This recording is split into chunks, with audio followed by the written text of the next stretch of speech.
Looking at Nokia's track record and current lineup of smartphones, it is often hard to understand how they could be struggling to keep market share. When I was given the chance to review the Lumia 710, I praised its profound strengths in the mid-range market. It is a different story on the other hand for the Lumia 900. Let me tell you why. One thing that is clear in the Lumia range, Nokia never attempted to compete on thinness. Coming in at 11.5mm thick, it is certainly substantial when comparing it to its competitors, but this size isn't imposing in hand thanks to nice rounding of the sides. It is an extension of the Lumia 800 with an almost carbon copy in build and design, with the only real distinction being the larger screen. They also opted for a seductive, smooth, glossy exterior that isn't dissimilar to the Galaxy S3, and one that feels very appeasing to hold. In true Nokia fashion, the build quality is superb, and this is enhanced by the unibody design, with obvious limitations being no replaceable battery or tucked away expandable memory. While it almost looks and feels like an iPhone 4 that has been tucked inside a thick protective case, it's rather seamless and sleek, and the speaker grills are beautifully built into the phone. In the dark of night, I occasionally found it hard to locate the unlock button due to its indiscernible nature from the other inputs placed all along the right-hand side of the phone, but the dedicated camera button is a welcomed addition. In the States, the Lumia 900 was launched as the first Nokia phone on their 4G network, which was a major differentiator from the 800. In Australia, on the other hand, LTE status was stripped, and it has the same data capabilities as the Lumia 800, and this goes for processor specifications as well. While the user interface is brilliantly seamless and the Windows OS doesn't stutter one iota, you can't specify any improvement in performance with an upgrade to this handset. Internal memory is a down point with only 16GB available, but you will notice improved battery life, and this was significant and achieved more than a day of typical phone use. On benchmark tests, the phone falls very low on the scale by comparison to other top tier phones, but it really doesn't feel this way in general use.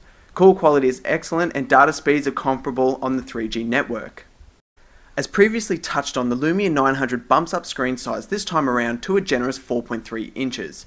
Larger screen sizes definitely make the Windows Phone experience more appreciable, as it allows a clearer view of those live tiles, and with the aesthetic change coming soon with Windows Phone 7.8 upgrade, I wouldn't want a smaller screen, especially with the new smaller tiles. The AMOLED display delivers beautiful colours and excellent brightness, but it lacks resolution. This I was definitely aware of when using the phone, particularly large text suffered. In some ways, the design style of the Windows Phone OS doesn't ask for those high-resolution displays like other operating systems do, but it is something that brings attention, and crisp clear text and striking images will always draw the crowd. Thanks to Nokia's clear black display, which is a thin polarizing layer, the Lumia 900 is the perfect outdoor companion. Indoors, however, this causes some distortion of brightness and colors when the phone is tilted away from the direct eye line. The swiftness and accuracy of touch should be commended though.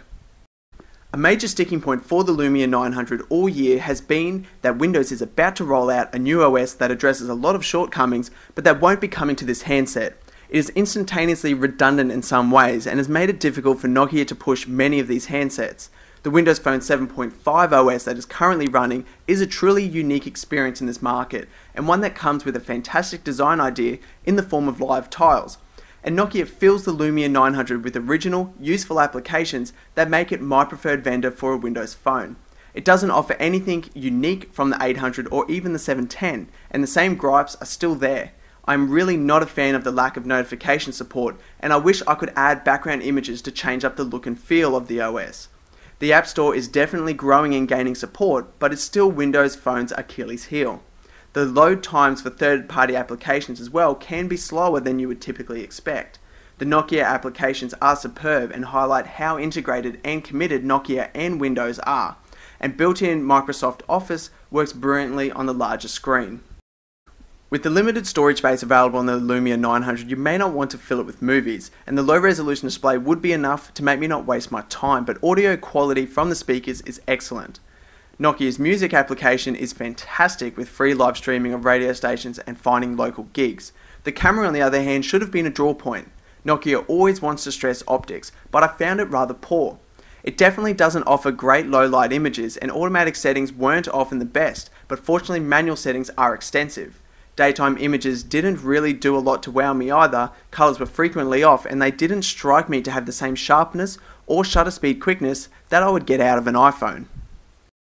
With the imminent arrival of the Lumia 920 and 820, the Lumia 900 is out of place. It won't have the latest Windows 8 OS. It isn't capable of multi-core processors, expandable memory or high resolution displays. While Nokia was criticised for not supporting the 900 for very long, it actually makes sense when you look at how fast the market has shifted in the past year. At the moment, the Lumia 900 is well short of its competitors in almost every aspect.